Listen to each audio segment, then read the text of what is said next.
ਵਾਹਿਗੁਰੂ ਜੀ ਕਾ ਖਾਲਸਾ ਸ੍ਰੀ ਵਾਹਿਗੁਰੂ ਜੀ ਕੀ ਫਤਿਹ। ਗੁਰੂ ਰੂਪ ਪਿਆਰੀ ਸਾਧ ਸੰਗਤ, ਬਾਬਾ ਭਾਈ ਸੁਖਰਾਮ ਜੀ ਚੈਨਲ ਹੈ, ਇਹਨੂੰ ਸਬਸਕ੍ਰਾਈਬ ਵੀ ਕਰਿਓ, ਲਾਇਕ ਵੀ ਕਰਿਓ, ਅੱਗੇ ਸ਼ੇਅਰ ਵੀ ਕਰ ਦਿਓ। ਨਵਾਂ ਚੈਨਲ ਹੈ, ਕਮੈਂਟ ਕਰਕੇ ਵੀ ਦੱਸਿਓ। ਉਹ ਤੁਹਾਨੂੰ ਕਥਾ ਸੁਣਾਉਂਦੇ ਆ। ਸਤਿਗੁਰੂ ਜੀ ਨੇ ਅਨੰਦਪੁਰ ਸਾਹਿਬ ਦੇ ਵਿੱਚ ਅਨੇਕਾਂ ਪ੍ਰਕਾਰ ਦੇ ਚੋਜ ਕਰੇ ਤੇ ਬੇਅੰਤੀ ਸੰਗਤਾਂ ਨੇ ਆ ਕੇ ਦਰਸ਼ਨ ਕਰੇ। ਨਵੀਆਂ ਤੋਂ ਨਵੀਆਂ ਸੰਗਤਾਂ ਆਉਂਦੀਆਂ ਟੋਲੇ ਬੰਨ੍ਹ ਬੰਨ੍ਹ ਕੇ, ਤੇ ਉੱਥੇ ਸਤਿਗੁਰੂ ਜੀ ਕੋਲੇ ਕਵੀ, ਲਿਖਾਰੀ, ਢਾਡੀ, ਕਵਿੱਛਰ, ਬਹੁਤ ਸਾਧ ਸੰਗਤ, ਪੰਡਤ, ਸਿੰਘ, ਸੂਰਮੇ ਸਾਰੇ ਤਰ੍ਹਾਂ ਦੇ ਉੱਥੇ ਰਹਿੰਦੇ ਸੀ। ਹੁਣ ਸੰਤਾਂ ਜੀ ਦੇ ਕੋਲ, ਗੁਰੂ ਮਹਾਰਾਜ ਦੇ ਕੋਲੇ ਤੇ ਸਤਿਗੁਰੂ ਜੀ ਨੇ ਬ੍ਰਾਹਮਣਾਂ ਦੀ ਪ੍ਰੀਖਿਆ ਕਰਨੀ। ਬ੍ਰਾਹਮਣਾਂ ਦੀ ਪ੍ਰੀਖਿਆ ਕਰਨੀ, ਚੰਗੇ ਸ੍ਰੇਸ਼ਟ ਬ੍ਰਾਹਮਣਾਂ ਦੀ ਖੋਜ ਕਰਨ ਵਾਸਤੇ ਸਤਿਗੁਰੂ ਜੀ ਨੇ ਜੱਗ ਦੇ ਬਹਾਨੇ, ਸਤਿਗੁਰੂ ਜੀ ਨੇ ਬ੍ਰਾਹਮਣਾਂ ਨੂੰ ਜੱਗ ਦੇ ਬਹਾਨੇ ਸਾਰੇ ਦੇਸ਼ਾਂ, ਜੈਸਾ ਕਿ ਕਸ਼ਮੀਰ, ਮਥੁਰਾ, ਪ੍ਰਯਾਗ, ਕਾਸ਼ੀ, ਦਿੱਲੀ, ਦੱਖਣ, ਪੂਰਬ, ਪੱਛਮ ਅਤੇ ਉੱਤਰ ਦਿਸ਼ਾ ਤੋਂ ਸਾਰੇ ਪੰਡਤਾਂ ਨੂੰ ਆਦਮੀ ਭੇਜ ਕੇ ਆਖਿਆ ਕਿ ਤੁਸੀਂ ਸਭ ਸ਼ਾਸਤਰਾਂ ਦੇ ਜਾਣਨ ਵਾਲੇ ਹੋ, ਤੁਸੀਂ ਸਾਡੇ ਪੂਜਣ ਲੋਕ ਹੋ, ਤੁਹਾਨੂੰ ਹਵਨ ਦੀ ਰੀਤੀ ਵੀ ਆਉਂਦੀ ਹੈ। ਮਹਾਰਾਜ ਕਹਿੰਦੇ ਪੰਡਤਾਂ ਨੂੰ, ਕਹਿੰਦੇ ਤੁਹਾਨੂੰ ਹਵਨ ਦੀ ਰੀਤੀ ਵੀ ਆਉਂਦੀ ਹੈ, ਨਾਲੇ ਤੁਸੀਂ ਸਾਡੇ ਪੂਜਣ ਦੇ ਯੋਗ ਹੈ। ਸਾਡੇ ਪੰਡਤ ਆ, ਵੱਡੇ ਆ, ਅਤੇ ਪੂਜਾ ਦਾ ਵੀ ਢੰਗ ਤੁਹਾਨੂੰ ਚੰਗੀ ਤਰ੍ਹਾਂ ਤੁਸੀਂ ਜਾਣਦੇ ਹੋ ਵੀ ਪੂਜਾ ਕਿਸ ਤਰ੍ਹਾਂ ਕਰਨੀ ਹੈ। ਲੈਣੀ ਤਾਂ ਸਤਿਗੁਰੂ ਜੀ ਨੇ ਪ੍ਰੀਖਿਆ ਸਿੱਖਾਂ ਦੀ। ਇਸ ਵਾਸਤੇ ਤੁਸੀਂ ਸਾਰੇ ਅਨੰਦਪੁਰ ਵਿੱਚ ਇਕੱਠੇ ਹੋ ਕੇ ਸਾਨੂੰ ਕੋਈ ਐਸਾ ਜੱਗ ਦੱਸੋ ਜਿਸ ਦੇ ਨਾਲ ਦੇਵਤੇ ਪ੍ਰਸੰਨ ਹੋ ਜਾਣ। ਮਹਾਰਾਜ ਕਹਿੰਦੇ ਸਾਨੂੰ ਇਹੋ ਜਿਹਾ ਕੋਈ ਜੱਗ ਦੱਸੋ ਜਿਹਦੇ ਨਾਲ ਦੇਵਤੇ ਪ੍ਰਸੰਨ ਹੋ ਜਾਣ, ਖੁਸ਼ ਹੋ ਜਾਣ। ਸਤਿਗੁਰੂ ਜੀ ਦਾ ਇਹ ਸੰਦੇਸ਼ ਸੁਣ ਕੇ ਦੂਰੋਂ ਨੇੜੇ ਤੋਂ ਬਹੁਤ ਸਾਰੇ ਵਿਦਵਾਨ ਅਤੇ ਪੰਡਤ, ਅਵਾਨ ਬੜੇ ਉਤਸ਼ਾਹ ਨਾਲ ਅਨੰਦਪੁਰ ਆ ਗਏ। ਬਹੁਤ ਉਤਸ਼ਾਹ ਨਾਲ ਭੱਜ ਕੇ ਅਨੰਦਪੁਰ ਪਹੁੰਚ ਗਏ। ਸਤਿਗੁਰੂ ਨੇ ਸਭ ਦੇ ਜਥਾਯੋਗ ਡੇਰੇ ਲਵਾ ਦਿੱਤੇ, ਤੰਬੂ ਕਨਾਤਾਂ ਲਵਾਤੀਆਂ, ਖਾਣ ਪਾਣ, ਰਸਤ ਪਾਣੀ ਦਾ ਪ੍ਰਬੰਧ ਕਰ ਦਿੱਤਾ। ਪੰਡਤਾਂ ਦੇ ਮਨ ਭਾਉਂਦਾ ਰਾਸ਼ਨ ਪ੍ਰਬੰਧ ਕਰ ਦਿੱਤਾ, ਜੋ ਰੋਟੀ ਪਾਣੀ ਛਕਦੇ ਸੀ ਉਹੋ ਜਿਹਾ ਪ੍ਰਬੰਧ ਕਰ ਦਿੱਤਾ। ਨਹਾਉਣ ਧੋਣ ਦਾ ਪ੍ਰਬੰਧ ਕਰ ਦਿੱਤਾ। ਜਦ ਪੰਡਤ ਬੜੀ ਵੱਡੀ ਗਿਣਤੀ ਵਿੱਚ ਇਕੱਠੇ ਹੋ ਗਏ, ਪੰਡਤ ਵੱਡੀ ਗਿਣਤੀ ਵਿੱਚ ਜਦੋਂ ਇਕੱਠੇ ਹੋ ਗਏ ਤਾਂ ਸਤਿਗੁਰੂ ਜੀ ਨੇ ਉਹਨਾਂ ਦੀ ਪ੍ਰੀਖਿਆ ਲੈਣ ਵਾਸਤੇ ਕਿ ਕੌਣ ਆਪਣੇ ਅਸਲੀ ਰੂਪ ਵਿੱਚ ਬ੍ਰਾਹਮਣ ਹੈ, ਸਾਰਿਆਂ ਦੀ ਪ੍ਰੀਖਿਆ ਲਈ ਵੀ ਦੇਖਾਂਗੇ ਹੁਣ ਇਹਨਾਂ 'ਚੋਂ ਅਸਲ ਬ੍ਰਾਹਮਣ ਕੌਣ ਹੈ ਅਤੇ ਕੌਣ ਲਾਲਚੀ ਆ, ਕੌਣ ਨਾਮ ਦਾ ਧਰੀਕੀ ਆ ਵੀ ਨਾਮ ਕਰਕੇ ਬ੍ਰਾਹਮਣ ਹੈ। ਆਪਣੇ ਸੇਵਕਾਂ ਨੂੰ ਹੁਕਮ ਦਿੱਤਾ, ਮਹਾਰਾਜ ਨੇ ਆਪਣੇ ਸਾਰੇ ਸਿੱਖਾਂ ਨੂੰ ਹੁਕਮ ਦੇ ਦਿੱਤਾ ਕਿ ਬਹੁਤ ਸਾਰੀ ਨੇਕ ਪ੍ਰਕਾਰ ਦੀ ਪੱਕੀ ਰਸੋਈ ਤਿਆਰ ਕਰੋ, ਜਿਹਦੇ ਵਿੱਚ ਖੀਰ, ਪ੍ਰਸ਼ਾਦ, ਹੋਰ ਖਾਣ ਵਾਲੀਆਂ ਰਸਤਾਂ। ਸਿੱਖਾਂ ਨੇ ਸਾਰਿਆਂ ਨੇ ਆਗਿਆ ਦੇ ਅਨੁਸਾਰ ਮਸਤਾਨ, ਲੱਡੂ, ਪੇੜੇ ਆਦਿਕ ਮਠਿਆਈਆਂ ਤਿਆਰ ਕਰਕੇ ਕੋਠੇ ਭਰ ਦਿੱਤੇ। ਸਤਿਗੁਰੂ ਜੀ ਨੇ ਬਹੁਤ ਬਣਾਇਆ ਸਮਾਨ। ਇਸ ਤਰ੍ਹਾਂ ਸਭ ਕੁਛ ਤਿਆਰ ਕਰਕੇ ਗੁਰੂ ਜੀ ਨੇ ਪੰਡਤਾਂ ਦੇ ਡੇਰਿਆਂ ਦੇ ਵਿੱਚ ਆਪਣੇ ਅਰਦਾਸ ਕਰਨ ਵਾਲੇ ਸਿੱਖ ਭੇਜੇ। ਸਭ ਨੂੰ ਸੁਣਾਇਆ ਕਿ ਜਿਹੜਾ ਖੀਰ ਖੰਡ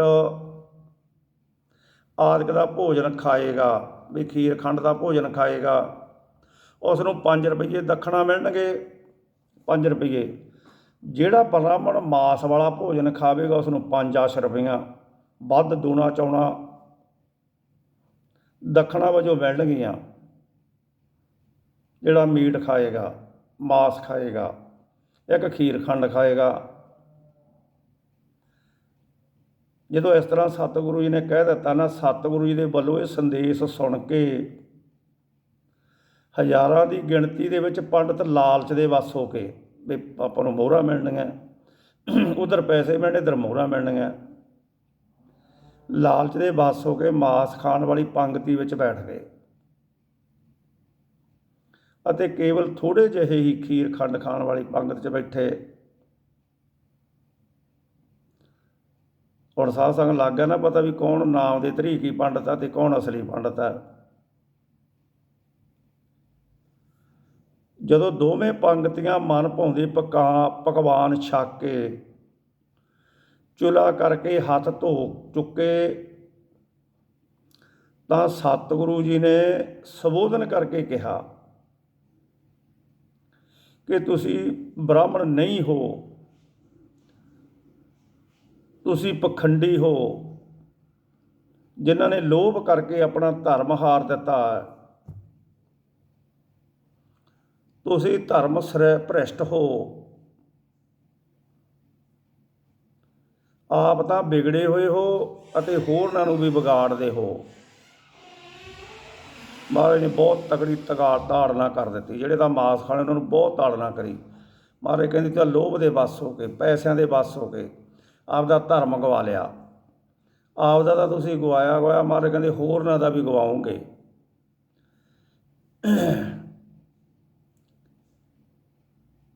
ਤਾਂ ਜਦੋਂ ਸਾਹਿਬ ਆਪ ਜੀ ਨੇ ਮਾਸਾਹਾਰੀ ਬ੍ਰਾਹਮਣਾਂ ਨੂੰ ਜਦੋਂ ਸੰਬੋਧਨ ਕਰ ਗਿਆ, ਤੁਸੀਂ ਤਾਂ ਆਪਣਾ ਧਰਮ ਪਖੰਡੀ ਹੋ ਅਤੇ ਵਿਗੜੇ ਹੋਏ ਅਤੇ ਹੋਰਨਾਂ ਨੂੰ ਵਿਗਾੜਦੇ ਹੋ, ਤੁਸੀਂ ਸਾਰੇ ਸਖਤ ਸਜ਼ਾ ਦੇਣ ਦੇ ਲਾਇਕ ਹੋ, ਤੁਹਾਨੂੰ ਸਖਤ ਤੋਂ ਸਖਤ ਸਜ਼ਾ ਦਿੱਤੀ ਜਾਵੇਗੀ। ਪਰ ਜੇ ਤੁਹਾਨੂੰ ਹੁਣੇ ਹੀ ਸਜ਼ਾ ਦਿੱਤੀ ਜਾਵੇ ਤਾਂ ਬਹੁਤ ਰੌਲਾ ਮੱਚ ਜੂਗਾ। ਕੋਈ ਸਾਨੂੰ ਭਲਾ ਕਹੇਗਾ, ਕੋਈ ਬੁਰਾ ਕਹੇਗਾ। ਕਿ ਪਹਿਲਾਂ ਆਪੇ ਘਰ ਸੱਦ ਕੇ ਫਿਰ ਗੁਰੂ ਜੀ ਨੇ ਦੰਡ ਦਿੱਤਾ ਵੀ ਇਹ ਤਾਂ ਆਪਦੇ ਘਰੇ ਪਹਿਲਾਂ ਅਨੰਦਪੁਰ ਸੱਦ ਲਏ ਪੰਡਤ ਅਤੇ ਉਹਨਾਂ ਦੀ ਬੇਇੱਜ਼ਤੀ ਕਰੀ ਅਤੇ ਸਾਨੂੰ ਕੋਈ ਬੁਰਾ ਭਲਾ ਆਖੇਗਾ, ਤੁਹਾਨੂੰ ਕਿਸੇ ਨੇ ਕੁਛ ਨਹੀਂ ਕਹਿਣਾ। ਸਤਿਗੁਰੂ ਨੇ ਇਹ ਸੋਚਿਆ ਕਿ ਪਹਿਲਾਂ ਤੁਹਾਨੂੰ ਇਸ ਵੇਲੇ ਹੋਰ ਕੋਈ ਸਜ਼ਾ ਨਹੀਂ ਦਿੱਤੀ ਜਾਂਦੀ। 5 ਮੋਹਰਾਂ ਦੀ ਥਾਂ ਕੇਵਲ 5 ਰੁਪਏ ਦਿੱਤੇ ਜਾਂਦੇ ਹਨ। ਮਹਾਰਾਜ ਕਹਿੰਦੇ ਤੁਹਾਨੂੰ ਇੰਨੀ ਕੋਈ ਸਜ਼ਾ ਦੀ ਲੋਭ ਬਸ ਮੋਹਰਾਂ ਦੇ ਭਾਲਦੇ ਸੀ, ਹੁਣ ਤੁਹਾਨੂੰ ਮੋਹਰਾਂ ਨਹੀਂ ਮਿਲਣੀ, ਹੁਣ ਤੁਹਾਨੂੰ 5 ਰੁਪਈਏ ਹੀ ਮਿਲਣਗੇ। ਜਿਸ ਕਰਕੇ ਤੁਸੀਂ ਖਾਲੀ ਹੱਥ ਘਰਾਂ ਨੂੰ ਨਾ ਜਾਓ। ਇਉਂ ਆਪ ਜੀ ਨੇ ਇਹਨਾਂ ਨੂੰ ਵਿਦਾ ਕਰ ਦਿੱਤਾ, ਪੰਡਤਾਂ ਨੂੰ, ਲੋਭ ਵਸ ਵਾਲਿਆਂ ਨੂੰ। ਫਿਰ ਸਤਿਗੁਰੂ ਜੀ ਨੇ ਖੀਰ ਖਾਣ ਵਾਲਿਆਂ ਦੀ ਪੰਗਤੀ ਵੱਲ ਗਏ ਅਤੇ ਉਹਨਾਂ ਨੂੰ ਕਿਹਾ, ਤੁਸੀਂ ਲੋਭ ਕਰਕੇ ਧਰਮ ਨਹੀਂ ਹਾਰਿਆ। ਜੋ ਪਰਲੋਕ ਦੇ ਵਿੱਚ ਸਹਾਈ ਹੁੰਦਾ ਹੈ, ਤੁਹਾਨੂੰ ਸ਼ਾਬਾਸ਼ ਹੈ। ਉਹਨਾਂ ਨੂੰ ਸਤਿਗੁਰੂ ਜੀ ਨੇ 5 ਮੋਹਰਾਂ ਦਿੱਤੀਆਂ ਅਤੇ ਬੜੇ ਸਤਿਕਾਰ ਨਾਲ ਉਹਨਾਂ ਦਾ ਡੇਰਾ ਕਰਾ ਦਿੱਤਾ। ਸਤਿਗੁਰੂ ਜੀ ਦੇ ਇਸ ਅਨੋਖੇ ਕੌਤਕ ਦੀ ਚਰਚਾ ਸਾਰੇ ਫੈਲ ਗਈ ਇਲਾਕੇ ਦੇ ਵਿੱਚ, ਦੂਰ ਦੂਰ ਤੱਕ ਵੀ ਸਤਿਗੁਰੂ ਜੀ ਨੇ ਪੰਡਤਾਂ ਦੀ ਇਸ ਤਰ੍ਹਾਂ ਪ੍ਰੀਖਿਆ ਲਈ। ਜਦ ਕੁਝ ਸਮਾਂ ਇਹਨਾਂ ਪੰਡਤਾਂ ਨੂੰ ਸਤਿਗੁਰੂ ਜੀ ਪਾਸ ਟਿਕਿਆਂ ਨੂੰ ਹੋ ਗਿਆ ਤਾਂ ਆਪ ਜੀ ਨੇ ਸਾਰੇ ਪੰਡਤਾਂ ਨੂੰ ਬੜੇ ਸਤਿਕਾਰ ਦੇ ਨਾਲ ਸੱਦ ਕੇ ਆਖਿਆ, ਹੇ ਬੁੱਧੀਮਾਨ ਪੰਡਤ ਜੀ, ਅਸੀਂ ਚੰਡਕਾ ਦੇਵੀ ਨੂੰ ਪੂਜਣ ਦੇ, ਪੰਡਤਾ ਦੇਵੀ ਨੂੰ ਪੂਜਣ ਦੇ ਇੱਛਾਵਾਨ ਹਾਂ। ਵੇਦਾਂ ਸ਼ਾਸਤਰਾਂ ਵਿੱਚ ਜਿਸ ਤਰ੍ਹਾਂ ਮੰਤਰਾਂ ਦਾ ਜਾਪ ਤੇ ਬਲੀਆਂ ਦੇਣੀਆਂ ਲਿਖੀਆਂ ਹਨ, ਤਿਵੇਂ ਸਾਨੂੰ ਤੁਸੀਂ ਦੱਸੋ। ਪੰਡਤਾਂ ਦੇ ਵਿੱਚੋਂ ਇੱਕ ਮੁਖੀ ਨੇ ਕਿਹਾ ਕਿ ਗੁਰੂ ਜੀਓ, ਐਸੇ ਬਹੁਤ ਪੰਡਤ ਜੋ ਮੰਤਰਾਂ ਦੀ ਪਾਠ ਵਿਧੀ ਅਤੇ ਬਰਨੀ ਦਾ ਪ੍ਰਯੋਗ ਕਰਕੇ ਆਪਣੇ ਕੰਮ ਨੂੰ ਚੰਗੀ ਤਰ੍ਹਾਂ ਸਿੱਧ ਕਰ ਸਕਦੇ ਹਨ, ਆਪ ਜੀ ਨੂੰ ਮਿਲ ਸਕਦੇ ਹਨ। ਮਿਲ ਜਾਣਗੇ, ਸਤਿਗੁਰੂ ਜੀ ਕਹਿੰਦੇ ਕੋਈ ਨਹੀਂ, ਮਿਲ ਜਾਣਗੇ। ਪਰ ਇਸ ਤਰ੍ਹਾਂ ਦੇਵੀ ਪ੍ਰਤੱਖ ਹੋ ਕੇ ਦਰਸ਼ਨ ਨਹੀਂ ਦਿੰਦੀ, ਅੰਤਰਗਤ ਹੀ ਭਰ ਦਿੰਦੀ ਹੈ। ਕਹਿਣ ਲੱਗੇ ਪ੍ਰਤੱਖ ਤਾਂ ਨਹੀਂ ਦੇਵੀ ਤੁਹਾਨੂੰ ਦਿਸੂਗੀ, ਉਹ ਤੁਹਾਡੀ ਮਦਦ ਕਰੂ। ਇੱਕ ਕੇਸੋ ਨਾਮ ਦਾ ਪੰਡਤ ਕਾਸ਼ੀ ਵਿੱਚ ਰਹਿੰਦਾ ਹੈ। ਉਸ ਦੇ ਬਰਾਬਰ ਇਸ ਵੇਲੇ ਦੇਸ਼ ਵਿੱਚ ਹੋਰ ਕੋਈ ਸਿਆਣਾ ਨਹੀਂ ਹੈ ਕੇਸੋ ਪੰਡਤ ਜਨਾ। ਉਸ ਨੂੰ ਸੱਦ ਲਵੋ ਤਾਂ ਉਹ ਪੂਰੀ ਵਿਧੀ ਨਾਲ ਸਭ ਠੀਕ ਕਰਾ ਦੇਵੇਗਾ। ਜਿਹੜੇ ਦੂਸਰੇ ਪੰਡਤ ਜਿਹਨਾਂ ਉਹ ਕਹਿੰਦੇ ਕੇਸੋ ਦਾਸ ਪੰਡਤ ਨੂੰ ਸੱਦ ਲਓ, ਉਹ ਤੁਹਾਡੀ ਵਿਧੀ ਦੇ ਨਾਲ ਕੰਮ ਕਰ ਦੂਗਾ, ਸਾਰਾ ਉਹ ਜਾਣਦਾ, ਉਹ ਬੁੱਧੀਮਾਨ ਪੰਡਤ ਹੈ। ਜਦੋਂ ਸਤਿਗੁਰੂ ਨੇ ਇਹ ਗੱਲਾਂ ਕੀਤੀਆਂ ਤਾਂ ਉਸ ਟਾਈਮ ਨੂੰ ਹੋਲੇ ਮਹੱਲੇ ਦਾ ਮੇਲਾ ਆ ਗਿਆ। ਹੋਲੇ ਮਹੱਲੇ ਦਾ ਇਸ ਸਮੇਂ ਵਿੱਚ ਹੀ ਫੱਗਣ ਵਿੱਚ ਹੋਲੇ ਮਹੱਲੇ ਮੇਲੇ ਉੱਤੇ ਬਹੁਤ ਸਿੱਖ ਸੰਗਤਾਂ ਇਕੱਠੀਆਂ ਹੋ ਗਈਆਂ ਅਤੇ ਭਾਂਤ ਭਾਂਤ ਦੇ ਰਾਗ ਰੰਗ ਹੋਣ ਲੱਗੇ। ਕਿਤੇ ਗੁਰਬਾਣੀ ਦੇ ਪਾਠ ਕੀਰਤਨ ਅਤੇ ਪ੍ਰਾਨਾਂ ਦੀ ਕਥਾ ਹੋਣ ਲੱਗੀ ਅਤੇ ਕਿਤੇ ਕਵੀ ਜਨਾਂ ਦੇ ਕਵੀ ਦਰਬਾਰ ਲੱਗ ਗਏ। ਕਿਤੇ ਕੜਾਹ ਪ੍ਰਸ਼ਾਦ ਦੇ ਖੁੱਲ੍ਹੇ ਗੱਫੇ ਕਰਕੇ ਵੰਡੇ ਗਏ, ਵੰਡ ਖਾ ਰਹੀਆਂ ਸਨ ਸੰਗਤਾਂ। ਕਿਸੇ ਪਾਸੇ ਲੁਹਾਰ ਸ਼ਾਸਤਰ ਤਿਆਰ ਕਰ ਰਹੇ ਸਨ। ਇਸ ਤਰ੍ਹਾਂ ਹਰ ਇੱਕ ਗੁਣੀ ਜਨ ਆਪੋ ਆਪਣੇ ਗੁਣ ਗੁਰੂ ਜੀ ਨੂੰ ਵਿਖਾ ਕੇ ਖੁਸ਼ ਕਰ ਰਹੇ ਸਨ। ਇਸ ਤਰ੍ਹਾਂ ਸਭ ਨੇ ਮਿਲ ਕੇ ਫੱਗਣ ਦਾ ਮਹੀਨਾ ਬਤੀਤ ਕੀਤਾ ਰਲ ਮਿਲ ਕੇ। ਹੋਲੀ ਵਾਲੇ ਦਿਨ ਸਤਿਗੁਰੂ ਨੇ ਦਮਦਮੇ ਸਾਹਿਬ ਦੇ ਉੱਤੇ ਦੀਵਾਨ ਲਾ ਕੇ ਸਭ ਸੰਗਤਾਂ ਨੂੰ ਹੋਲੀ ਖੇਡਣ ਦੀ ਆਗਿਆ ਕੀਤੀ। ਸਤਿਗੁਰੂ ਜੀ ਨੇ ਹਿੰਦੂ ਤੇ ਤੁਰਕਾਂ ਨੇ ਸਿੱਖ ਸੰਗਤਾਂ ਨੂੰ ਮਖੌਲ ਕਰਨਾ। ਹਿੰਦੂ ਤੇ ਤੁਰਕਾਂ ਨੇ ਸਿੱਖ ਸੰਗਤਾਂ ਨੂੰ ਮਖੌਲ ਕਰਨੇ। ਸਾਧ ਸੰਗਤ ਜਦੋਂ ਨਾ ਸਿੱਖ ਸਜੇ ਸੀ, ਸਿੰਘ ਆਉਂਦੇ ਸੀ ਸਤਿਗੁਰੂ ਜੀ ਦੇ ਪਾਸ, ਜਿਹੜੇ ਉਸ ਟਾਈਮ ਦੇ ਹਿੰਦੂ ਸੀ ਉੱਥੇ ਰਹਿੰਦੇ ਤੇ ਤੁਰਕ ਰਹਿੰਦੇ ਸੀ, ਉਹ ਟਿੱਚਰਾਂ ਕਰਨ ਲੱਗ ਗਏ ਸਿੱਖਾਂ ਨੂੰ ਬਹੁਤ। ਹੋਲੀਆਂ ਦੇ ਪਿੱਛੋਂ ਵਿਸਾਖੀ ਦੇ ਮੇਲੇ ਉੱਤੇ ਆਈਆਂ ਸੰਗਤਾਂ ਨੂੰ ਸਤਿਗੁਰੂ ਜੀ ਨੂੰ ਦੱਸਿਆ ਕਿ ਹਿੰਦੂ ਤੇ ਤੁਰਕ ਉਹਨਾਂ ਨੂੰ ਵੇਖ ਕੇ ਉਹਨਾਂ ਦੀਆਂ ਨਕਲਾਂ ਲਾਉਂਦੇ ਆ ਅਤੇ ਮਖੌਲ ਕਰਦੇ ਆ। ਤਦ ਆਪ ਜੀ ਨੇ ਸਭ ਸੰਗਤਾਂ ਨੂੰ ਪ੍ਰਤੀ ਫਰਮਾਇਆ ਕਿ ਆਪਣੇ ਪਾਸ ਸ਼ਾਸਤਰ ਰੱਖਿਆ ਕਰੋ। ਸ਼ਾਸਤਰ ਵੇਖ ਕੇ ਤੁਹਾਨੂੰ ਮਖੌਲ ਕੋਈ ਨਹੀਂ ਕਰੇਗਾ ਤੇ ਨਾ ਹੀ ਕਿਸੇ ਦਾ ਹੀਆਂ ਪਵੇਗਾ। ਪਰ ਜੇ ਫੇਰ ਵੀ ਕੋਈ ਸ਼ਰਾਰਤ ਕਰੇ ਤਾਂ ਉਸ ਦਾ ਸ਼ਾਸਤਰਾਂ ਦੇ ਨਾਲ ਟਾਕਰਾ ਕਰਿਓ। ਗੁਰੂ ਤੁਹਾਡਾ ਸਹਾਈ ਹੋਵੇਗਾ, ਤੁਹਾਡੀ ਜਿੱਤ ਹੋਵੇਗੀ। ਸ਼ਾਸਤਰਾਂ ਦੀ ਬਹੁਤ ਮਹਿਮਾ ਹੈ, ਦੋਹਾਂ ਲੋਕਾਂ ਦੇ ਵਿੱਚ ਸੁੱਖ ਦੇਣ ਵਾਲਾ ਹੈ। ਇਹ ਲੋਕ ਵਿੱਚ ਬੈਰੀ ਨੂੰ ਜਿੱਤ ਕੇ ਪ੍ਰਿਥਵੀ ਦੇ ਭੋਗਾਂ ਦਾ ਸੁੱਖ ਪ੍ਰਾਪਤ ਹੁੰਦਾ ਹੈ ਅਤੇ ਬੈਰੀ ਨਾਲ ਯੁੱਧ ਕਰਕੇ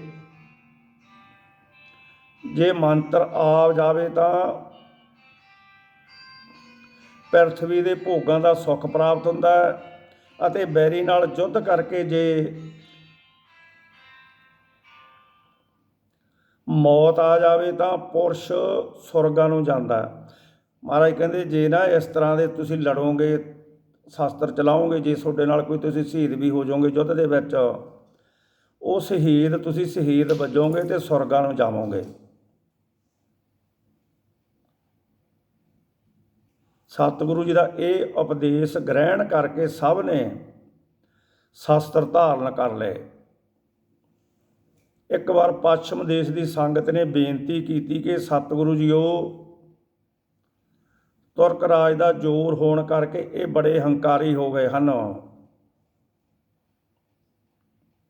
ਅਸੀਂ ਕਿਸੇ ਨੂੰ ਕੁਛ ਆਖਦੇ ਨਹੀਂ, ਛੇੜਦੇ ਵੀ ਨਹੀਂ, ਪਰ ਇਹ ਫੇਰ ਵੀ ਸਾਨੂੰ ਵੇਖ ਕੇ ਬਿਨਾਂ ਕਿਸੇ ਕਾਰਨ ਦੇ ਹੀ ਤੰਗ ਕਰਦੇ ਰਹਿੰਦੇ ਹਨ। ਸਾਡੇ ਵਿੱਚੋਂ ਹੀ ਤੁਰਕਾਂ ਨੇ ਕਈ ਸਿੱਖ ਸ਼ਹੀਦ ਕਰ ਦਿੱਤੇ ਹਨ, ਕਈ ਫੱਟੜ ਹੋ ਕੇ ਵਾਪਸ ਘਰਾਂ ਨੂੰ ਮੁੜ ਗਏ ਹਨ। ਬਾਕੀ ਥੋੜ੍ਹੇ ਜਿਹੇ ਜੋ ਬਚੇ ਹਨ ਉਹ ਆਪ ਜੀ ਦੇ ਹਾਜ਼ਰ ਹੋ ਗਏ ਹਾਂ। ਤੁਹਾਡੀ ਕਾਰ ਭੇਟਾ ਉਹਨਾਂ ਨੇ ਖੋਹ ਲਈ ਹੈ ਤੁਰਕਾਂ ਨੇ। ਸਿੱਖਾਂ ਦੀ ਇਹ ਵਾਰਤਾ ਸੁਣ ਕੇ ਸਤਿਗੁਰੂ ਜੀ ਕੁਛ ਚਿਰ ਚੁੱਪ ਰਹੇ ਅਤੇ ਫਰਮਾਇਆ, ਤੁਸੀਂ ਕੋਈ ਚਿੰਤਾ ਨਾ ਕਰੋ, ਅਸੀਂ ਤੁਹਾਡੇ ਵਿੱਚ ਉਹ ਸ਼ਕਤੀ ਭਰ ਦਿਆਂਗੇ ਜਿਸ ਨਾਲ ਤੁਸੀਂ ਸਭ 'ਤੇ ਵਿਜੇ ਪਾਓਗੇ, ਸਭ ਦੀ ਜਿੱਤ ਪਾਓਗੇ ਸਭ ਦੇ ਉੱਤੇ। ਤੁਹਾਡੇ ਸਾਹਮਣੇ ਕੋਈ ਅਟਕ ਨਹੀਂ ਸਕੇਗਾ। ਜਿਸ ਤਰ੍ਹਾਂ ਸ੍ਰੀ ਰਾਮਚੰਦਰ ਜੀ ਅਤੇ ਕ੍ਰਿਸ਼ਨ ਜੀ ਨੇ ਆਪਣੇ ਬੈਰੀਆਂ ਨਾਲ ਸ਼ਾਸਤਰਾਂ ਨਾਲ ਯੁੱਧ ਕਰਕੇ ਉਹਨਾਂ ਨੂੰ ਜਿੱਤਿਆ, ਪਰ ਕਰਾਮਾਤ ਨਹੀਂ ਵਰਤੀ। ਇਸੇ ਤਰ੍ਹਾਂ ਅਸੀਂ ਵੀ ਕਰਾਮਾਤ ਵੀ ਨਹੀਂ ਵਰਤਣੀ ਠੀਕ ਸਮਝਦੇ। ਸ਼ਾਸਤਰਾਂ ਵਾਲੇ ਤੁਰਕਾਂ ਨੂੰ ਰਣਖੇਤ ਵਿੱਚ ਉਹਨਾਂ ਦਾ ਨਾਸ਼ ਕਰਾਂਗੇ। ਜੇ ਕਰਾਮਾਤ ਵਿਖਾਈਏ ਤਾਂ ਇੱਕ ਦਿਨ ਵਿੱਚ ਹੀ ਸਭ ਤੁਰਕਾਂ ਦਾ ਨਾਸ਼ ਕਰ ਦਈਏ ਅਸੀਂ। ਜੇ ਕਰਾਮਾਤ ਵੀ ਮਹਾਰਾਜ ਕਹਿੰਦੇ ਅਸੀਂ ਦਿਖਾਈਏ ਨਾ, ਤੇ ਤੁਰਕ ਤਾਂ ਕੀ ਆ, ਪਤਾ ਨਹੀਂ ਕਿੱਥੇ ਜਾ ਕੇ ਖੜਨਗੇ। ਅਤੇ ਜਰਵਾਣੇ ਹਿੰਦੂਆਂ ਨੂੰ ਆਪਣੇ ਅਧੀਨ ਕਰ ਲਈਏ, ਪਰ ਕਰਾਮਾਤ ਪ੍ਰਗਟ ਕਰਨ ਨਾਲ ਸਭ ਸਾਡਾ ਪਰਨ ਟੁੱਟ ਜਾਂਦਾ ਹੈ। ਕਿ ਨਾਟਕ ਚੇਟਕ ਕੀਏ ਕਕਾਜਾ, ਮਹਾਰਾਜ ਕਹਿੰਦੇ ਜਿਹੜਾ ਨਾਟਕ ਕਰਦਾ ਨਾ ਜਾਂ ਚਪਲੂਸੀਆਂ ਕਰਦਾ, ਇਹ ਬੰਦਾ ਕਚੱਜਾ ਹੁੰਦਾ। ਪ੍ਰਭ ਲੇਕਿਨ ਕਹਿ ਆਪ ਤਲਾਜਾ। ਇਸ ਕਰਕੇ ਅਸਾਂ ਕਰਾਮਾਤ ਨਹੀਂ ਵਰਤਣੀ। ਇਹ ਭਗਉਤੀ ਦੀ ਸਹਾਇਤਾ ਦੇ ਨਾਲ ਹੀ ਜਗਤ ਵਿੱਚ ਖੜਗ ਯੁੱਧ ਕਰਕੇ ਸਭ ਦੋਖੀਆਂ ਦਾ ਨਾਸ਼ ਕਰਾਂਗਾ। ਆਪ ਜੀ ਦੇ ਇਸ ਤਰ੍ਹਾਂ ਦੇ ਬਚਨ ਸੁਣ ਕੇ ਸਿੱਖ ਸੰਗਤਾਂ ਬਹੁਤ ਖੁਸ਼ ਹੋਈਆਂ। ਪ੍ਰਸੰਨਤਾ ਦੇ ਨਾਲ ਸਹਿਤ ਆਗਿਆ ਲੈ ਕੇ ਘਰਾਂ ਨੂੰ ਵਿਦਾ ਹੋਈਆਂ। ਇਹ ਤਾਂ ਸੀ ਹਿੰਦੂਆਂ ਤੇ ਤੁਰਕਾਂ ਦੇ ਨਾਲ ਟੱਕਰ। ਫਿਰ ਸਤਿਗੁਰੂ ਜੀ ਨੇ ਕਾਸ਼ੀ ਦੇ ਪੰਡਤਾਂ ਦਾ ਮੇਲ, ਕਾਸ਼ੀ ਦੇ ਕੁਛ ਬ੍ਰਾਹਮਣ ਜਿਨ੍ਹਾਂ ਦਾ ਮੁਖੀ ਪੰਡਤ ਕੇਸੋ ਦਾਸ ਸੀ, ਜਵਾਲਾਮੁਖੀ ਦੇਵੀ ਦੇ ਦਰਸ਼ਨ ਕਰਨ ਵਾਸਤੇ ਜਾਂਦੇ ਹੋਏ ਰਸਤੇ ਵਿੱਚ ਡੇਰਾ ਕਰਕੇ ਸਤਿਗੁਰੂ ਜੀ ਨੂੰ ਮਿਲੇ। ਪੰਡਤ ਕੇਸੋ ਦਾਸ ਕਾਸ਼ੀ ਦੇ ਪੰਡਤ। ਕੁਝ ਚਰਚਾ ਸੰਵਾਦ ਉਪਰੰਤ ਆਪ ਜੀ ਨੇ ਕੇਸੋ ਦਾਸ ਨੂੰ ਆਖਿਆ ਕਿ ਸਾਰੇ ਪੰਡਤਾਂ ਦੇ ਸੰਗ ਨੇ ਤੁਹਾਡੀ ਉਪਮਾ ਕੀਤੀ ਹੈ, ਤਾਂ ਤੁਸੀਂ ਦੇਵੀ ਨੂੰ ਪ੍ਰਗਟ ਕਰਨ ਦੀ ਮੰਤਰ ਆਦਿ ਵਿਧੀ ਜਾਣਦੇ ਹੋ। ਜੇ ਠੀਕ ਹੈ ਤਾਂ ਇਸ ਕਾਰਜ ਵਾਸਤੇ ਜਿਹੜੀ ਚੀਜ਼ ਦੀ ਲੋੜ ਹੈ ਹੋਵੇ ਉਹ ਸਾਨੂੰ ਦੱਸ ਦਿਓ, ਅਸੀਂ ਉਹ ਸਮੱਗਰੀ ਇਕੱਠੀ ਕਰ ਦਿੰਦੇ ਹਾਂ। ਦੇਵੀ ਪ੍ਰਗਟ ਕਰਕੇ ਅਸੀਂ ਹਿੰਦੂ ਧਰਮ ਦੀ ਰੱਖਿਆ ਵਾਸਤੇ ਤੁਰਕਾਂ ਦਾ ਰਾਜ ਤੇਜ ਨਾਸ਼ ਕਰਨਾ ਚਾਹੁੰਦੇ ਹਾਂ। ਦੇਵੀ ਪ੍ਰਗਟ ਕਰਕੇ ਮਹਾਰਾਜ ਕਹਿੰਦੇ। ਹੁਣ ਗਾ ਪੰਡਤ ਕੇਸੋ ਦਾਸ ਨੇ ਉੱਤਰ ਦੇਣਾ ਮਹਾਰਾਜ ਨੂੰ। ਪੰਡਤ ਕੇਸੋ ਦਾਸ ਨੇ ਕਿਹਾ ਕਿ ਗੁਰੂ ਜੀਓ, ਦੇਵੀ ਨੂੰ ਸਾਧਨਾ ਬੜਾ ਕਠਿਨ ਹੈ। ਦੇਵੀ ਨੂੰ ਸਾਧਣ ਵਾਸਤੇ ਬਹੁਤ ਕਠਿਨ ਮੰਤਰ ਕਰਨੇ ਪੈਣਗੇ।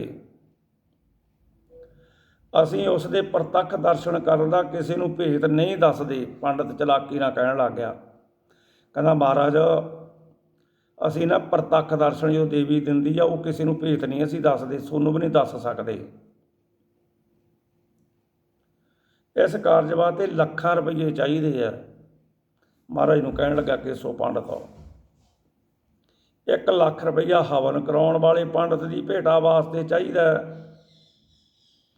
ਆਪਣੀਆਂ ਮਨ ਇੰਦਰੀਆਂ ਨੂੰ ਕਾਬੂ ਕਰਕੇ, ਮਨ ਅਡੋਲ ਅਤੇ ਨਿਰਭੈ ਕਰਕੇ ਬ੍ਰਹਮਚਰਜ ਆਦਿ ਪਵਿੱਤਰਤਾ ਨੇਮ ਧਾਰਨ ਕਰਨੀ ਵੀ ਬਹੁਤ ਜ਼ਰੂਰੀ ਹੈ।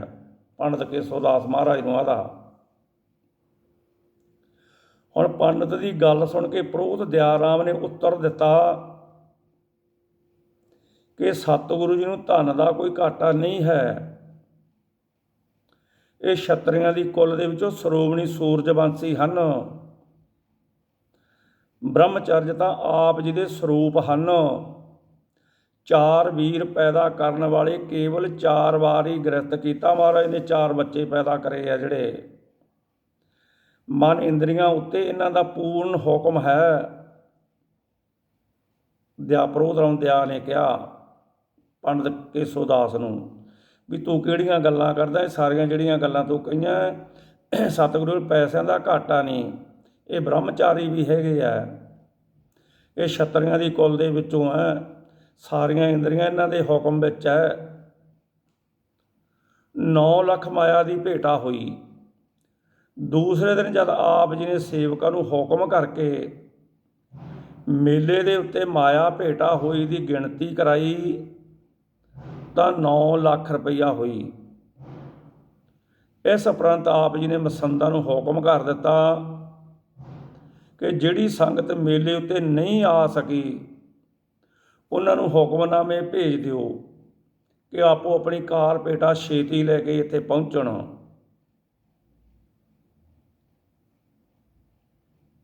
ਪੰਡਤ ਕੇਸੋ ਦਾਸ ਨੇ ਹਵਨ ਵਾਸਤੇ ਬਹੁਤ ਸਾਰੀ ਸਮੱਗਰੀ ਇਸ ਪ੍ਰਕਾਰ ਲਿਖਾਈ ਸਤਿਗੁਰੂ ਜੀ ਨੂੰ।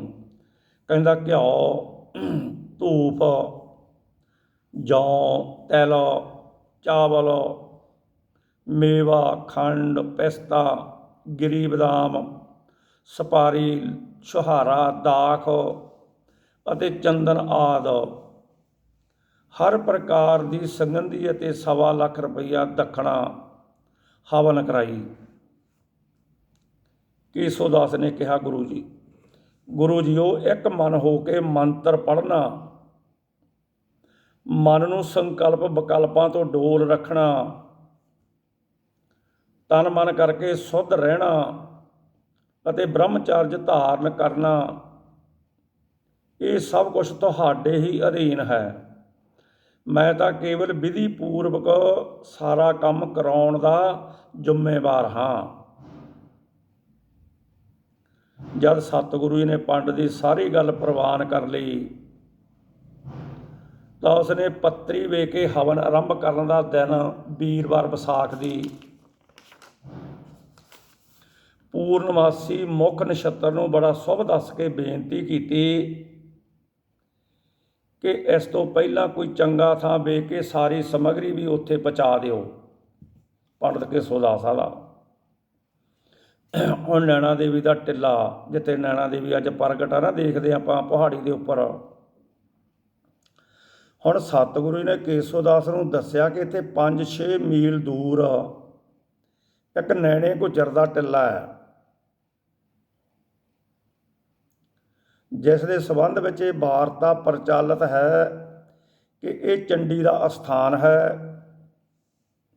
ਇਹ ਸਥਾਨ ਇਸ ਤਰ੍ਹਾਂ ਪ੍ਰਸਿੱਧ ਹੋਇਆ ਸੀ ਕਿ ਇਸ ਟਿੱਲੇ ਦੇ ਉੱਤੇ ਇੱਕ ਨੈਣਾ ਗੁੱਜਰ ਦੀ ਇੱਕ ਗਊ ਜਦ ਚੁਗਦੀ ਸੀ, ਆਪਣੇ ਪੱਠੇ ਚੁਗਦੀ ਸੀ, ਤਾਂ ਉਸਦਾ ਦੁੱਧ ਥਣਾ ਦੇ ਵਿੱਚੋਂ ਇੱਥੇ ਹੀ ਧਰਤੀ ਦੇ ਉੱਤੇ ਚੋ ਪੈਂਦਾ ਸੀ।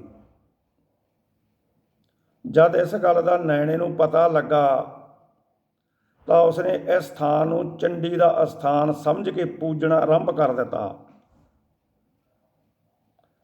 ਜਿਸ ਨੂੰ ਵੇਖ ਕੇ ਹੋਰ ਲੋਕ ਵੀ ਇਸ ਦੀ ਮਹਾਨਤਾ ਕਰਨ ਲੱਗ ਪਏ ਉੱਥੇ ਜਿੱਥੇ ਨੈਣਾ ਦੇਵੀ ਆ। ਇਹ ਪ੍ਰਸੰਗ ਸੁਣ ਕੇ ਕੇਸੋ ਦਾਸ ਨੇ ਕਿਹਾ, ਇਹ ਅਸਥਾਨ ਠੀਕ ਹੈ, ਇੱਥੇ ਹੀ ਸਾਰੀ ਸਮੱਗਰੀ ਪਹੁੰਚਾ ਦਿਓ।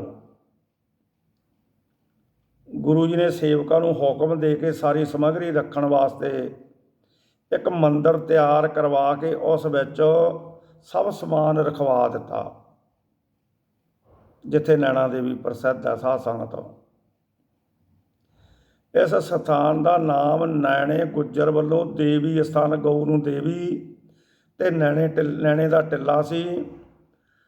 ਅਸਥਾਨ ਪ੍ਰਸਿੱਧ ਕਰਨ ਕਰਕੇ ਨੈਣਾ ਦੇਵੀ, ਉਹ ਦੇਵੀ ਜਿਹੜੀ ਨੈਣੇ ਨੇ ਪ੍ਰਸਿੱਧ ਕੀਤੀ, ਪ੍ਰਚਲਿਤ ਹੋ ਗਿਆ ਵੀ ਨੈਣਾ ਦੇਵੀ ਆ। ਇੱਥੇ ਨੈਣਾ ਇੱਕ ਟਿੱਲੇ ਵਾਲਾ ਰਹਿੰਦਾ ਹੁੰਦਾ ਸੀ ਤੇ ਦੇਵੀ ਸੀ ਗਊ। ਉੱਥੇ ਉਹ ਨੈਣਾ ਨੂੰ ਚੋ ਕੇ ਦੁੱਧ ਪੀ ਲੈਂਦਾ ਸੀ। ਉਹ ਨੈਣੇ ਗੁੱਜਰ ਦੀ ਦੇਵੀ ਵੱਜਣ ਲੱਗ ਗਈ, ਨੈਣਾ ਦੇਵੀ। ਉੱਥੇ ਅੱਜ ਨੈਣਾ ਦੇਵੀ ਕਹਿਣ ਲੱਗ ਗਏ। ਸਤਿਗੁਰੂ ਜੀ ਕਹਿੰਦੇ ਤੇ ਕੋਈ ਨੈਣਾ ਦੇਵੀ ਨਹੀਂ ਆਈ, ਉਹ ਦੇਵੀ ਜਿਹੜੀ ਨੈਣੇ ਨੇ ਪ੍ਰਸਿੱਧ ਕੀਤੀ, ਪ੍ਰਚਲਿਤ ਹੋ ਗਿਆ। ਇਸ ਤਰ੍ਹਾਂ ਹੀ ਅੰਮ੍ਰਿਤਸਰ ਵਿੱਚ ਸੰਤੋਖਸਰ ਸਰੋਵਰ ਪਾਸ ਇੱਕ ਲੌਂਗਾ ਵਾਲੀ ਦੇਵੀ ਪ੍ਰਸਿੱਧ ਹੈ। ਇਸ ਬਾਬਤ ਸੰਗਤ ਵੱਲੋਂ ਅਖਾੜੇ ਦੇ ਮਹੰਤਾਂ ਨੇ ਲਿਖਿਆ ਕਿ ਇਹਨਾਂ ਦੇ ਇੱਕ ਬਜ਼ੁਰਗ ਮਹਾਤਮਾ ਲੌਂਗਦਾਸ ਜੀ ਨੇ ਇਸ ਸਥਾਨ 'ਤੇ ਬੈਠ ਕੇ ਦੇਵੀ ਦੀ ਆਰਾਧਨਾ ਕੀਤੀ ਸੀ, ਜਿਨ੍ਹਾਂ ਦੇ ਨਾਮ ਪਿੱਛੇ ਇਸ ਦਾ ਨਾਮ ਲੌਂਗਾ ਵਾਲੀ ਦੇਵੀ ਪ੍ਰਚਲਿਤ ਹੋਇਆ ਹੈ। ਇਸ ਤਰ੍ਹਾਂ ਹੋਰ ਕਈ ਐਸੇ ਸਥਾਨ ਹਨ ਜਿਹੜੇ ਉਹਨਾਂ ਨੂੰ ਪ੍ਰਗਟ ਕਰਨ ਵਾਲਿਆਂ ਦੇ ਨਾਮ ਨਾਲ ਹੀ ਪ੍ਰਸਿੱਧ ਹਨ। ਹਵਨ ਆਰੰਭ। ਸੰਮਤ 1755 ਵਿਸਾਖ ਦੀ ਪੂਰਨਮਾਸੀ ਵਾਲਾ ਵੀਰਵਾਰ ਮਿਥਿਆ ਹੋਇਆ ਦਿਨ ਆਇਆ ਤਾਂ ਧੌਂਸੇ, ਨਫੀਰੀਆਂ ਤੇ ਘੰਟੇ, ਸ਼ੰਖ ਆਦਿਕ ਵਜਾ ਕੇ ਸਭ ਨੂੰ ਇਸ ਖੁਸ਼ੀਆਂ ਭਰੇ ਸਮੇਂ ਦੀ ਸੂਚਨਾ ਦਿੱਤੀ ਗਈ। ਬਹੁਤ ਸਾਰਾ ਪ੍ਰਸ਼ਾਦ ਵਰਤਾਇਆ ਗਿਆ ਅਤੇ ਸਭ ਸੁਗੰਧੀਆਂ ਨਾਲ ਅਸਥਾਨ ਨੂੰ ਸੁਗੰਧਿਤ ਕੀਤਾ ਗਿਆ। ਵੇਖਣ ਵਾਲੇ ਲੋਕਾਂ ਦਾ ਇੱਥੇ ਮੇਲਾ ਲੱਗ ਗਿਆ। ਜੋਗ ਸਮੇਂ ਪੰਡਤ ਕੇਸੋ ਦਾਸ ਨੇ ਹਵਨ ਕੁੰਡ ਵਿੱਚ ਅਗਨੀ ਪ੍ਰਚਲਿਤ ਕਰਕੇ ਮੰਤਰ ਪੜ੍ਹਨੇ ਆਰੰਭ ਕਰ ਦਿੱਤੇ ਅਤੇ ਹਰ ਮੰਤਰ ਦੀ ਸਮਾਪਤੀ ਉੱਤੇ ਗੁਰੂ ਜੀ ਨੂੰ ਅਗਨੀ ਵਿੱਚ ਹੂਤੀ ਪਾ ਕੇ ਕੇਸੋ ਦਾਸ ਦੇ ਸਮਝਾਏ ਅਨੁਸਾਰ ਸੁਆਹਾ ਸ਼ਬਦ ਦਾ ਉਚਾਰਨ ਕਰ ਦਿੰਦੇ। ਸਾਰਾ ਦਿਨ ਹਵਨ ਕਰਕੇ ਰਾਤ ਨੂੰ ਵਿਸ਼ਰਾਮ ਕਰਦੇ। ਇਸ ਤਰ੍ਹਾਂ ਲਗਾਤਾਰ ਜਗ ਚੇਤਰ ਸੰਮਤ 1755 ਤੱਕ ਹੁੰਦਾ ਰਿਹਾ, ਬਹੁਤ ਚਿਰ ਹੁੰਦਾ ਰਿਹਾ। ਗੁਰੂ ਜੀ ਨੇ ਸ਼ਿਕਾਰ ਖੇਡ ਕੇ ਜਾਨਵਰ ਮਾਰਨੇ ਅਤੇ ਜਿਉਂਦੇ ਕਰ ਦੇਣੇ। ਇੱਕ ਦਿਨ ਸਵਾ ਪਹਿਰ ਹਵਨ ਕਰਨ ਉਪਰੰਤ ਗੁਰੂ ਜੀ ਆਪਣੇ ਯੋਧਿਆਂ ਨੂੰ ਨਾਲ ਲੈ ਕੇ ਜੰਗਲ ਵਿੱਚ ਸ਼ਿਕਾਰ ਖੇਡ ਕੇ ਕੁਛ ਹਰਨ, ਸਹੇ, ਤਿੱਤਰ ਆਦਿਕ ਜਾਨਵਰ ਮਾਰ ਕੇ ਅਨੰਦਪੁਰ ਨੂੰ ਲਈ ਆ ਰਹੇ ਸਨ ਕਿ ਕੇਸੋ ਦਾਸ ਨੇ ਬੇਨਤੀ ਕੀਤੀ ਕਿ ਤੁਸਾਂ ਨੇ ਤਾਂ ਹਵਨ ਦੇ ਦਿਨਾਂ ਵਿੱਚ ਇਹਦੇ ਜੀਵਾਂ ਦੀ ਹੱਤਿਆ ਕੀਤੀ ਹੈ। ਮੈਨੂੰ ਡਰ ਹੈ ਕਿ ਹਵਨ ਵਿੱਚ ਕੋਈ ਵਿਘਨ ਨਾ ਪੈ ਜਾਵੇ। ਜੀਵ ਹੱਤਿਆ ਵਰਗਾ ਹੋਰ ਕੋਈ ਪਾਪ ਨਹੀਂ ਹੁੰਦਾ। ਸਭ ਦੇ ਵਿੱਚ ਪ੍ਰਮਾਤਮਾ ਪਰਿਪੂਰਨ ਹੈ। ਇਸ ਕਰਕੇ ਇਹ ਗੱਲ ਚੰਗੀ ਨਹੀਂ ਕੀਤੀ ਤੁਸੀਂ ਮਹਾਰਾਜ ਨੂੰ ਕਹਿਣ ਲੱਗੇ। ਪੰਡਤ ਦੇ ਪਾਸੋਂ ਇਹ ਗੱਲ ਸੁਣ ਕੇ ਸਤਿਗੁਰੂ ਜੀ ਨੇ ਸੇਵਾਦਾਰਾਂ ਨੂੰ ਕਿਹਾ ਕਿ ਅਸਾਂ ਪੰਡਤ ਜੀ ਨੂੰ ਨਾਰਾਜ਼ ਨਹੀਂ ਕਰਨਾ। ਸਭ ਜਾਨਵਰਾਂ ਦੇ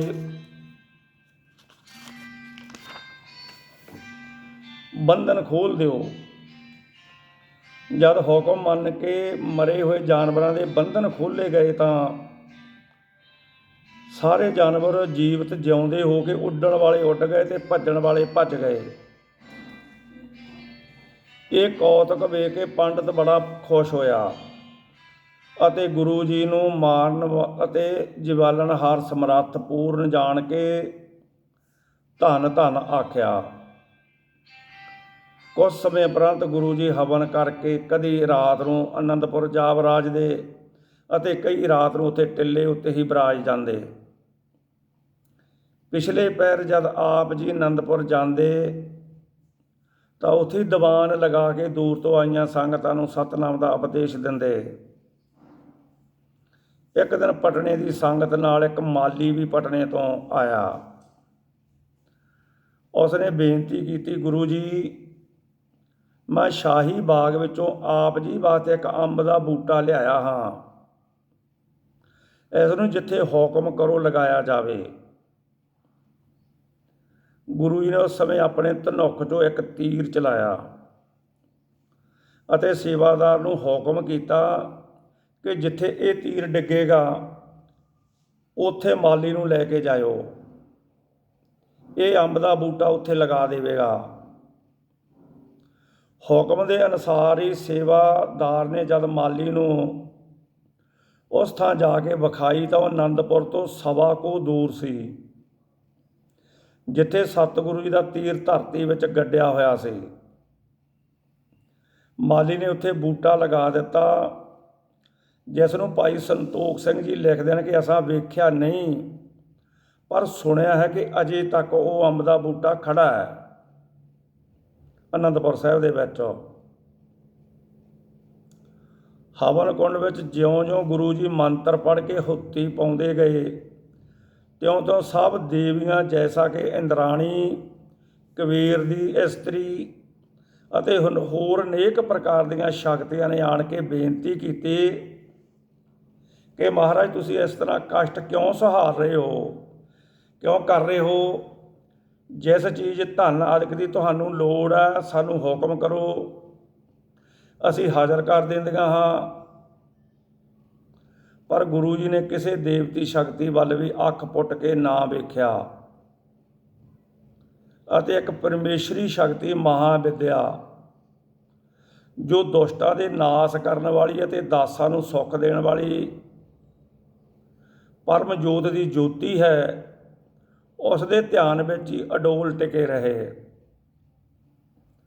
ਸਤਿਗੁਰੂ ਜਿਹੜੀ ਉਹ ਇਸਤਰੀਆਂ ਆਈਆਂ ਸੀ ਨਾ, ਉਹ ਇੱਕ ਨਮੂਨਾ ਸੀ ਸਾਧ ਸੰਗਤ ਵੀ ਕਹਿੰਦੇ ਸਤਿਗੁਰੂ ਜੀ ਡੋਲ ਜਾਣਗੇ। ਬੜੀ ਉਹ ਆਪਦਾ ਤਿਆਰ ਬਰਤਿਆਰ ਹੋ ਕੇ ਆਈਆਂ ਵੀ ਸਾਨੂੰ ਦੱਸੋ, ਹੁਕਮ ਕਰੋ, ਜੋ ਮਾਇਆ ਚਾਹੀਦੀ ਹੈ, ਜਿਹੜੀ ਚੀਜ਼ ਚਾਹੀਦੀ ਹੈ ਸਾਨੂੰ ਦੱਸੇ। ਸਤਿਗੁਰੂ ਜੀ ਨੇ ਅੱਖ ਪੁੱਟ ਕੇ ਵੀ ਨਹੀਂ ਦੇਖਿਆ, ਝਾਕੇ ਵੀ ਨਹੀਂ ਉੱਧਰ ਨੂੰ। ਮਹਾਰਾਜ ਕਹਿੰਦੇ ਸਾਨੂੰ ਇਹੋ ਜਿਹੀਆਂ ਸ਼ਕਤੀਆਂ ਦੀ ਜ਼ਰੂਰਤ ਨਹੀਂ, ਸਾਡੇ ਕੋਲ ਤਾਂ ਆਪਦੀ ਇਲਾਹੀ ਜੋਤ ਹੈ, ਸਾਡੇ ਕੋਲ ਤਾਂ ਉਹ ਸ਼ਕਤੀ ਆ ਪਰਮੇਸ਼ਰ ਦੀ ਵਿਦਿਆ ਜੋ ਦੁਸ਼ਟਾਂ ਦੇ ਨਾਸ ਕਰਦੀ ਆ ਅਤੇ ਜਿਹੜੇ ਸਾਡੇ ਚੇਲੇ ਅਤੇ ਸਾਡੇ ਜਿਹੜੇ ਦਾਸ ਆ ਉਹਨਾਂ ਨੂੰ ਪਰਮ ਸੁੱਖ ਪ੍ਰਾਪਤ ਹੁੰਦਾ। ਅਸੀਂ ਤਾਂ ਉਸ ਦੇ ਧਿਆਨ ਵਿੱਚ ਡੋਲ ਟਿਕੇ ਹੋਏ ਹਾਂ। ਦੇਵੀ ਦੇ ਪ੍ਰਗਟ ਹੋਣ ਦੀਆਂ ਨਿਸ਼ਾਨੀਆਂ। ਇਸ ਤਰ੍ਹਾਂ ਇੱਕ ਚਿੱਤ ਆਰਾਧਨਾ ਕਰਦਿਆਂ ਨੂੰ ਜਦ 9 ਮਹੀਨੇ ਬੀਤ ਗਏ, 10ਵਾਂ ਆਰੰਭ ਹੋ ਗਿਆ ਤਾਂ ਆਪ ਜੀ ਬਹੁਤ ਸਮਾਂ ਬੈਠ ਕੇ ਹਵਨ ਕਰਨ ਲੱਗੇ। ਚੇਤਰ ਚੜ੍ਹ ਪਿਆ। ਪੰਡਤ ਕੇਸੋਦਾਸ ਨੇ ਗੁਰੂ ਜੀ ਨੂੰ ਦੱਸਿਆ ਕਿ ਹੁਣ ਪਤਾ ਨਹੀਂ ਕਿਹੜੇ ਸਮੇਂ ਦਿਨੇ ਕਿ ਰਾਤ ਨੂੰ ਦੇਵੀ ਪ੍ਰਗਟ ਹੋਣ ਵਾਲੀ ਹੈ, ਤੁਸੀਂ ਸਾਵਧਾਨ ਰਹਿਣਾ। ਮੈਂ ਉਸ ਨੂੰ ਕੋਈ ਜੋਗ ਭੇਟਾ ਦੇਣ ਵਾਸਤੇ ਸ਼ਹਿਰ ਤੋਂ ਕੁਝ ਲੈ ਆਵਾਂ। ਪੰਡਤ ਕਹਿੰਦਾ, ਕੇਸੋਦਾਸ ਮਹਾਰਾਜ ਨੂੰ ਕਹਿੰਦਾ ਵੀ ਹੁਣ ਇਹ ਪ੍ਰਗਟ ਹੋਣ ਵਾਲੀ ਹੋਈ ਆ, ਬਸ ਹੁਣ ਮੈਨੂੰ ਕੋਈ ਜੋਗ ਚੀਜ਼, ਜਿਹੜੀ ਕੋਈ ਵਧੀਆ ਚੀਜ਼ ਮੈਂ ਬਾਜ਼ਾਰ 'ਚੋਂ ਲਿਆਵਾਂ। 1.25 ਲੱਖ ਰੁਪਈਆ ਲੈ ਗਿਆ ਅਤੇ ਮੈਂ ਇਹਨੂੰ ਲਿਆ ਕੇ ਭੇਟਾ ਕਰੂੰਗਾ। ਇਸ ਤਰ੍ਹਾਂ ਬਹਾਨਾ ਕਰਕੇ ਕੇਸੋਦਾਸ ਅਨੰਦਪੁਰ ਤੋਂ ਚਲਿਆ ਗਿਆ। ਜਦ ਬਹੁਤ ਸਮੇਂ ਤੱਕ ਕੇਸੋਦਾਸ ਵਾਪਸ ਨਾ ਆਇਆ ਤਾਂ ਸਤਿਗੁਰੂ ਜੀ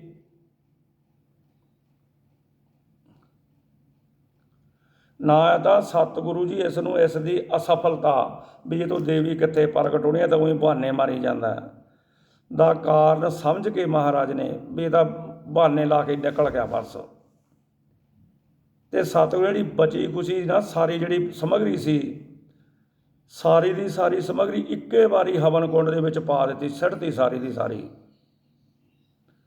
ਇਤਨਾ ਬਹੁਤ ਸਾਰਾ ਘਿਓ ਆਦਿਕ ਸਮੱਗਰੀ ਦੇ ਪੈਣ ਨਾਲ ਹਵਨ ਕੁੰਡ ਦੇ ਵਿੱਚੋਂ ਅਗਨੀ ਦੀਆਂ ਬਹੁਤ ਉੱਚੀਆਂ ਉੱਚੀਆਂ ਲਾਟਾਂ ਨਿਕਲੀਆਂ, ਜਿਨ੍ਹਾਂ ਨੂੰ ਦੂਰ ਤੋਂ ਲੋਕਾਂ ਨੇ ਇਹ ਸਮਝਿਆ ਜਦੋਂ ਦੂਰ ਦੂਰ ਤਾਈਂ ਉਹ ਚਮਕੀਆਂ ਕਿ ਦੇਵੀ ਪ੍ਰਗਟ ਹੋ ਗਈ, ਦੇਵੀ ਪ੍ਰਗਟ ਹੋ ਗਈ। ਲੋਕ ਰੌਲਾ ਪਾਉਣ ਲੱਗ ਗਏ। ਇਹ ਕੌਤਕ ਨੂੰ ਜਦ ਲੋਕ ਦੌੜ ਦੌੜ ਕੇ ਵੇਖਣ ਆਏ ਤਾਂ ਅੱਗੇ ਗੁਰੂ ਜੀ ਨੇ ਨੰਗੀ ਤਲਵਾਰ ਹੱਥ ਵਿੱਚ ਫੜ ਕੇ ਉੱਚੀ ਕਰਕੇ ਹਵਨ ਕੁੰਡ ਦੇ ਪਾਸ ਖੜੇ ਸਨ। ਆਪ ਜੀ ਨੇ ਵੇਖਣ ਵਾਲਿਆਂ ਨੂੰ ਇਸ ਕਿਰਪਾਨ ਦੇ ਵੱਲ ਇਸ਼ਾਰਾ ਕਰਕੇ ਦੱਸਿਆ ਕਿ ਆਹ ਦੇਵੀ ਸ਼ਕਤੀ ਪ੍ਰਗਟ ਹੋਈ ਹੈ, ਜਿਸ ਦੇ ਬਲ ਨਾਲ ਅਸਾਂ ਜ਼ਾਲਮ ਦੇ ਜ਼ੁਲਮ ਦਾ ਨਾਸ਼ ਕਰਨਾ ਹੈ। ਲੋਕਾਂ ਨੇ ਸਰਧਾ ਦੇ ਨਾਲ ਇਸ ਦੇਵੀ ਸ਼ਕਤੀ ਨੂੰ ਨਮਸਕਾਰਾਂ ਕੀਤੀਆਂ। ਸਤਿਗੁਰੂ ਜੀ ਦੇ ਚਰਨਾਂ 'ਚ ਡਿੱਗ ਪਏ ਲੋਕ, ਆ ਕੇ ਕਹਿੰਦੇ ਧੰਨ ਆ ਤੁਸੀਂ ਵਾਹਿਗੁਰੂ, ਧੰਨ ਹੈ। ਜਦੋਂ ਇਹ ਵਾਰਤਾ ਦੇ ਉਪਰੰਤ ਸਤਿਗੁਰੂ ਜੀ ਪਹਾੜੀ ਤੋਂ ਹੇਠਾਂ ਉਤਰ ਆਏ ਅਤੇ ਘੋੜੇ ਉੱਤੇ ਸਵਾਰ ਹੋ ਕੇ ਸਿੱਖ ਸੇਵਕਾਂ ਸਹਿਤ ਅਨੰਦਪੁਰ ਵਾਪਸ ਆ ਗਏ। ਆਪ ਜੀ ਦੇ ਦਰਸ਼ਨ ਕਰਨ ਵਾਸਤੇ ਬੇਅੰਤ ਸੰਗਤਾਂ ਇਕੱਠੀਆਂ ਹੋ ਗਈਆਂ। ਨਗਰ ਨਿਵਾਸੀਆਂ ਨੇ ਘਰ ਘਰ ਦੀਪਮਾਲਾ ਕੀਤੀਆਂ, ਬਹੁਤ ਖੁਸ਼ੀਆਂ ਮਨਾਈਆਂ। ਗੁਰੂ ਜੀ ਨੇ ਜੱਗ ਕਰਨਾ ਤੇ ਕੇਸੋਦਾਸ ਨੇ ਗੁੱਸੇ ਹੋ ਜਾਣਾ। ਸਤਿਗੁਰੂ ਨੇ ਇਸ ਖੁਸ਼ੀ ਵਿੱਚ ਇੱਕ ਮਹਾਨ ਜੱਗ ਕਰਕੇ ਸਭ ਅਧਿਕਾਰੀ ਲੋਕਾਂ ਨੂੰ ਜਥਾਯੋਗ ਧਨ ਵਸਤਰ ਆਦਿਕ ਦਾਨ ਕੀਤੇ, ਪਰ ਆਪ ਜੀ ਨੇ ਪੰਡਿਤ ਕੇਸੋਦਾਸ ਨੂੰ ਕੋਈ ਨਿਉਤਾ ਨਾ ਦਿੱਤਾ, ਨਾ ਭੇਜਿਆ। ਕੋਈ ਹੁਕਮ ਨਹੀਂ ਭੇਜਿਆ, ਕੋਈ ਬੰਦਾ ਨਹੀਂ ਭੇਜਿਆ ਵੀ ਸੱਦ ਕੇ ਲਿਓ, ਕੋਈ ਨਹੀਂ ਭੇਜਿਆ, ਨਾ ਕੋਈ ਨਿਉਤਾ ਦਿੱਤਾ। ਇਸ ਗੱਲ ਦਾ ਜਦ ਕੇਸੋਦਾਸ ਨੂੰ ਪਤਾ ਲੱਗਾ ਤਾਂ ਉਹ ਗੁੱਸੇ ਨਾਲ ਲਾਲ ਪੀਲਾ ਹੋ ਗਿਆ ਕਿ ਮੈਂ ਸ੍ਰੇਸ਼ਟ ਕੁਲ ਦਾ ਵੇਦਾਂਚਾਰੀ ਬ੍ਰਾਹਮਣ, ਫਿਰ ਜੱਗ ਦਾ ਕਰਾਉਣ ਵਾਲਾ ਮੈਂ ਹਾਂ, ਮੈਨੂੰ ਗੁਰੂ ਜੀ ਨੇ ਕਿਉਂ ਨਹੀਂ ਯਾਦ ਕੀਤਾ? ਕੀ ਗੱਲ ਹੈ? ਮੇਰੀ ਬੜੀ ਨਰਾਦਰੀ ਹੋਈ ਹੈ। ਜਦ ਪੰਡਤ ਦੇ ਇਸ ਗੁੱਸੇ ਦਾ ਗੁਰੂ ਜੀ ਨੂੰ ਪਤਾ ਲੱਗਾ ਤਾਂ ਆਪ ਨੇ ਪੰਡਤ ਨੂੰ ਸੱਦ ਕੇ ਆਖਿਆ ਕਿ ਪੰਡਤ ਜੀ, ਇਹ ਸਾਰੀ ਕਰਮਾਂ ਦੀ ਖੇਡ ਹੈ। ਪਹਿਲਾਂ ਤੁਸੀਂ ਸਾਡੀ ਯਾਦ ਵਿੱਚ ਹੀ ਨਹੀਂ ਆਏ, ਹੁਣ ਤੁਸੀਂ ਗੁੱਸੇ ਨਾ ਹੋਵੋ। ਜੋ ਕੋ ਧਨ ਵਸਤਰ ਆਦਿਕ ਤੁਸੀਂ ਆਖੋ, ਹੁਣੇ ਤੁਹਾਨੂੰ ਅਸੀਂ ਪਹੁੰਚਾ ਦਿੰਦੇ ਹਾਂ। ਇਸ ਪਰਤਾਏ ਆਪ ਜੀ ਨੇ 3 ਸਵਈਏ ਤੇ ਇੱਕ ਦੋਹਰਾ ਉਚਾਰਨ ਕੀਤਾ ਸੀ। ਮਹਾਰਾਜ ਨੇ ਸ੍ਰੀ ਮੁੱਖ ਵਾਕ ਮਹਾਰਾਜ ਕਹਿੰਦੇ, ਜੋ ਕੁਛ ਲੇਖ ਲਿਖਿਓ ਬੰਧਨਾ ਸੋ ਪਾਈਅਤ, ਮਿਸਰ ਸੋ ਲੋ ਸੋਕ ਨਿਵਾਰੇ। ਮੇਰੇ ਕਛੂ ਅਪਰਾਧ ਨਹੀਂ, ਕਿਉਂ ਯਾਦ ਤੇ ਭੂਲ ਨਾ ਕੋਪ ਚਤਾਰੋ। ਬਾਗੋ ਨਿਹਾਲੀ ਪਠੇ ਦਿਓ ਆਜ ਭਲੇ, ਤੁਮ ਕੋ ਨਹਿਜੇ ਜੀਆ ਧਾਰੇ। ਛਤਰੀ ਸਵੇ ਕਿਰਤ ਵਿਪਨ ਕੇ, ਇਨਹੂ ਪੈ ਕਟਾਸ਼ ਕਿਰਪਾ ਕੇ ਨਿਹਾਰੇ। ਜੁਧ ਜਿਤੇ ਇਨੀ ਕੀਏ ਪ੍ਰਸ਼ਾਦ, ਇਨੀ ਕੀਏ ਪ੍ਰਸ਼ਾਦ ਸੋ ਦਾਨ ਕਰੇ। ਮਹਾਰਾਜ ਕਹਿਣ ਲੱਗੇ, ਪੰਡਤ ਕੇਸੋਦਾਸ ਹੋ, ਤੂੰ ਤਾਂ ਸਾਡੇ ਨਾਲ ਚਲਾਕੀਆਂ ਕਰਕੇ ਰਾਸ਼ਨ ਇਕੱਠਾ ਕਰਾਇਆ, ਕਿੰਨਾ ਤੂੰ ਸਾਡਾ ਖਰਚ ਕਰਾ ਦਿੱਤਾ। ਇਹ ਅਸੀਂ ਤੈਨੂੰ ਇੱਕ ਦੇਖਣਾ ਚਾਹੁੰਦੇ ਸੀ ਵੀ ਇਸ ਦੁਨੀਆ 'ਤੇ ਪੰਡਤ ਕੀ ਕਰ ਰਹੇ ਹੈ।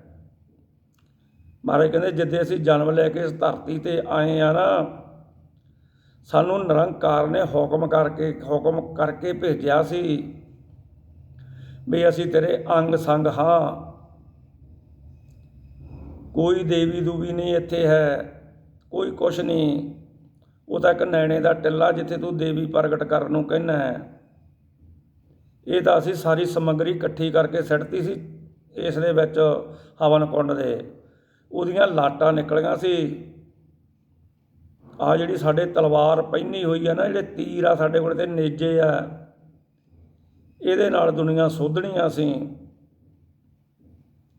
ਜਿਹੜੇ ਸਾਡੇ 'ਤੇ ਪਾਪ ਕਰਦੇ ਆ, ਸਾਡੀਆਂ ਸੰਗਤਾਂ 'ਤੇ, ਸਾਡੇ ਸਿੱਖਾਂ 'ਤੇ, ਉਹਨਾਂ ਦੇ ਜਿਹੜੇ ਉਹ ਜ਼ੁਲਮ ਕਰਦੇ, ਉਹਨਾਂ ਦੇ ਜ਼ੁਲਮਾਂ ਨੂੰ ਢਾਉਣਾ ਅਸੀਂ ਇਹਨਾਂ ਦੇ ਨਾਲ। ਇਹ ਜਿਹੜੀ ਤਲਵਾਰ ਆ, ਇੱਕ ਦੇਵੀ ਆ ਨਿਰੰਕਾਰ ਦੀ, ਸਾਨੂੰ ਤਾਂ ਨਿਰੰਕਾਰ ਨੇ ਦੇ ਕੇ ਭੇਜੀ ਆ। ਦੇਵੀ ਅਕਾਲ ਪੁਰਖ ਦੀ ਫੌਜ ਆ ਜਿਹੜੀ ਸਾਜੀ ਆ। ਅਸੀਂ ਅੰਮ੍ਰਿਤ ਛਕਾ ਕੇ ਨਿਰਭੈਤਾ ਵਾਲੇ ਸਿੰਘ ਤਿਆਰ ਕੀਤੇ ਆ। ਇਹ ਮੌਤ ਨੂੰ ਮਖੌਲਾਂ ਕਰਦੇ ਆ, ਤੇ ਤੂੰ ਕਿਹੜੀ ਦੇਵੀ ਦੀ ਗੱਲ ਕਰਦਾ? ਜਾ ਚਲਿਆ ਜਾ ਤੂੰ, ਕਿਉਂ ਲੋਕਾਂ ਨੂੰ ਤੂੰ ਝੂਠ ਫਰੇਬ ਕਰਕੇ ਠੱਗ ਰਿਹਾ ਹੈ? ਜਿਹੜੇ ਤੂੰ ਦਿਨ ਸੁੱਧ ਦੱਸਦਾ, ਇਹ ਇੱਕ ਨਿਰੰਕਾਰ ਦੇ ਬਣਾਏ ਹੋਏ ਆ, ਜਿਹੜੇ ਤੁਸੀਂ ਭਰਮਾਂ ਵਹਿਮਾਂ ਦੇ ਵਿੱਚ ਪਾ ਕੇ ਲੋਕਾਂ ਨੂੰ ਭਰਮਾ ਰਹੇ ਆ।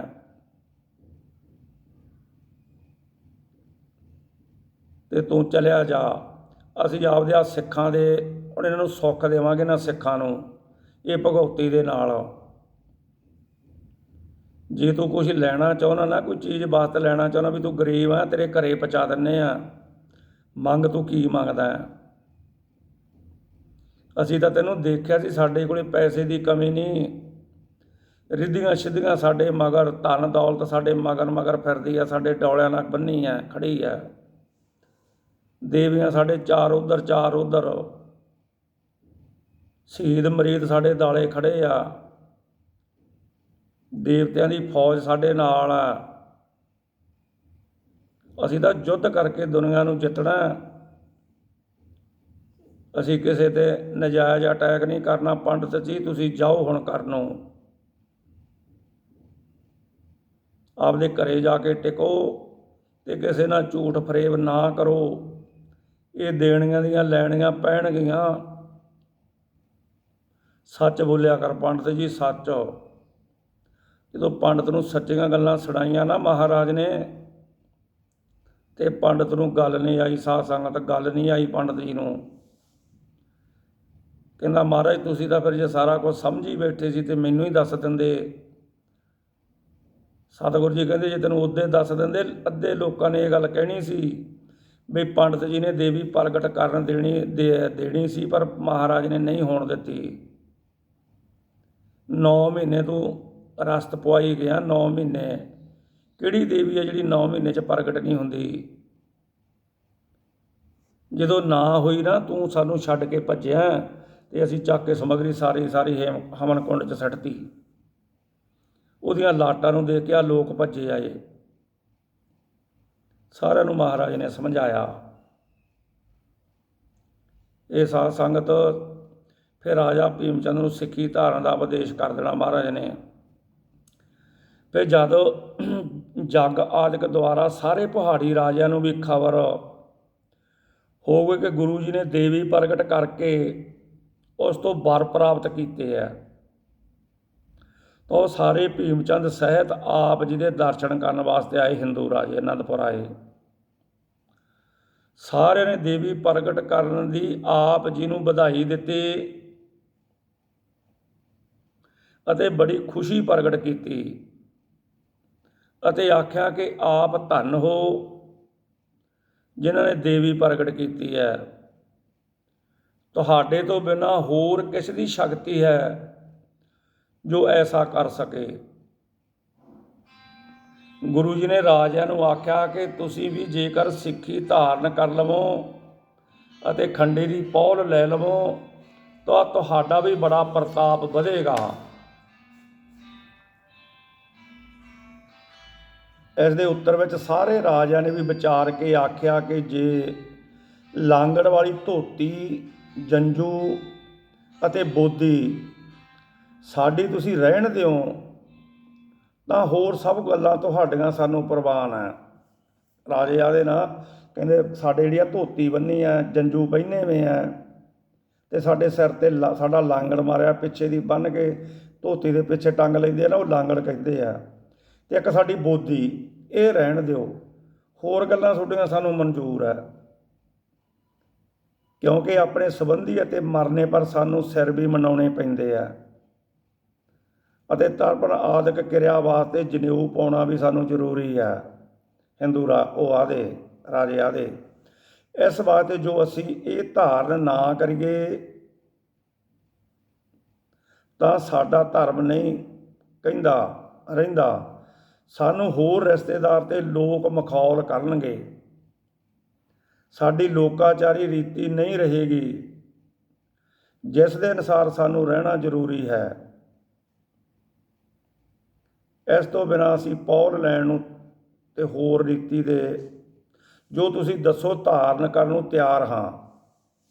ਰਾਜਾ ਦਾ ਇਹ ਉੱਤਰ ਸੁਣ ਕੇ ਗੁਰੂ ਜੀ ਹੱਸ ਕੇ ਬੋਲੇ, ਕਹਿੰਦੇ ਹੋਰ ਜਿੰਨੇ ਵੀ ਮੱਤਾਂ ਵਾਲੇ ਸਾਧੂ ਹਨ ਉਹ ਸਾਰੇ ਪਹਿਲੀ ਬ੍ਰਹਮਾ ਦੀ ਦਿੱਤੀ ਹੋਈ ਸਾਰੀ ਰੀਤੀ ਨੂੰ ਤਿਆਗ ਕੇ ਆਪਣੇ ਭੇਖ ਦੇ ਚਿੰਨ੍ਹ ਅਤੇ ਰੰਗੇ ਹੋਏ ਗੇਰੂ ਰੰਗੇ ਭਾਗਵੇਂ ਕੱਪੜੇ ਦਿੰਦੇ ਹਨ, ਪਰ ਅਸੀਂ ਤਾਂ ਤੁਹਾਨੂੰ ਚੰਗੀ ਰੀਤੀ ਦਿੰਦੇ ਹਾਂ ਜੋ ਰੂਪ ਕੇਸਾ ਸਹਿਤ ਪਰਮੇਸ਼ਰ ਨੇ ਦਿੱਤਾ ਹੈ।